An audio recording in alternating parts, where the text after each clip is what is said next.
I don't know whether it's a written rule or not. I just know that if I see the name of a YMCA and it's named after a street, that YMCA is set up to serve African Americans.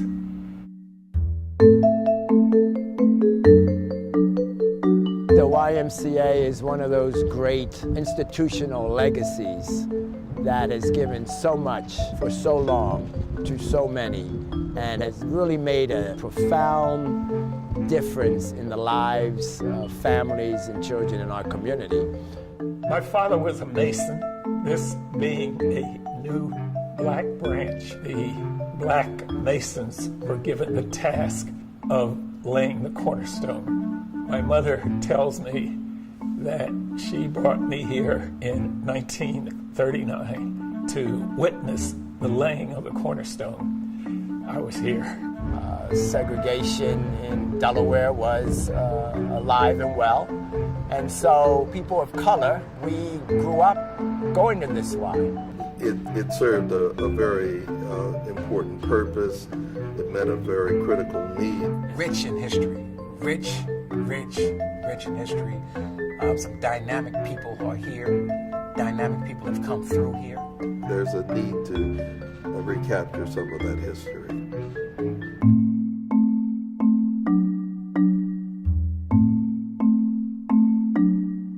Now what we're doing is helping kids to learn people, to learn processes, and to make improvements to their life.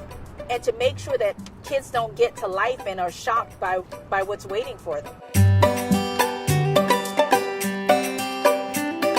This pool here at this facility is a state-of-the-art pool, and I feel like it's a little secret gem. We started out with initially 2 kids, and then now the WaterWise program touches over 800 children.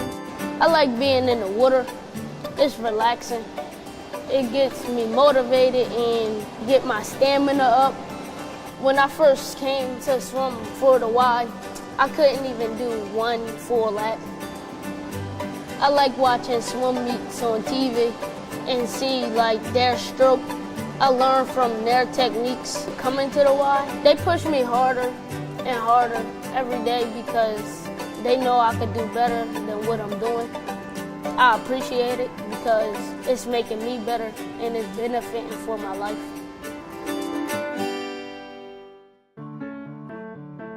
The idea of going to college was not one of my goals until my best friend at the time encouraged me to take these tests that he was taking.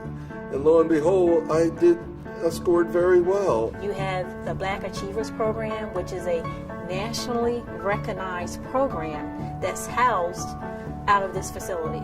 We are truly a college readiness and career awareness program. And our attempt is to have a mindset amongst our participants of preparing for college or some aspect of higher education.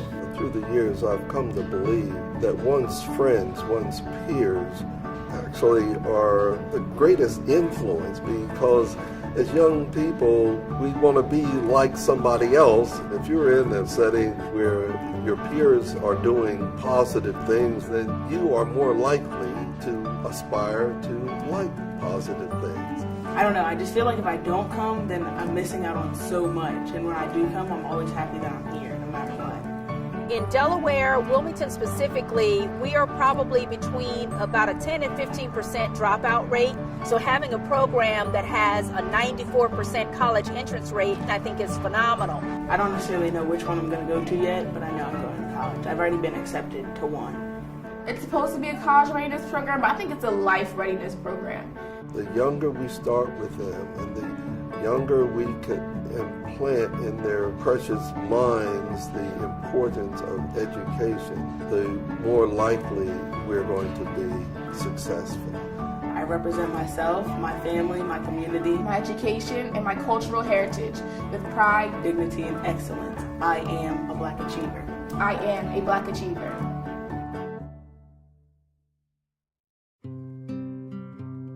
The benefactor of the Walnut Street Y, Fletcher Brown, who donated the money to build this facility, he also left an endowment fund so that the Y could meet its operating expenses. Over 90% of the children in our school-age program, before and after school, are on scholarship. There are many children within this community who have nowhere to go.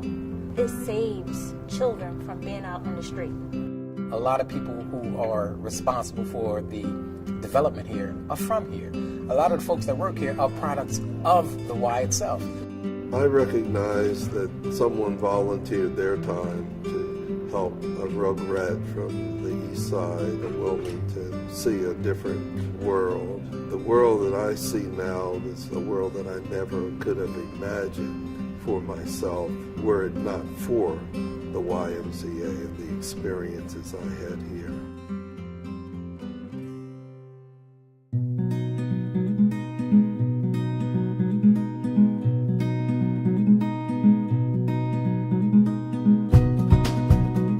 A lot of times when people think of the Y, they just think of working out. No, it's more than just working out. There's a story here that needs to be told, and people in this community need to know. You don't hear about scandals, you don't hear about bankruptcies, and the Y is just quietly doing its work. There's so much that the Y can be, there's so much that the Y can do, and young people today need safe havens where they can come. They need places where they can be taught values. To show these young kids what they can be, to teach them that failure isn't final, that their history doesn't have to be their destiny, that they can be more than what they come from. When you are in a group like the Y, who have a sense of obligation, sense of understanding, and a sense of care, you're going to be ahead of the game. It's contagious because you see the development and you see that you're making a difference. And I think we have created an opportunity for those kids to show what they can do when they're given the chance. So if those kids can do it, coming from a society where they're written off, what a legacy that could be. And I'm sure that's going to become a reciprocal situation for the youngsters once they go out, begin life, become professionals. They're going to begin supporting the Walnut Y.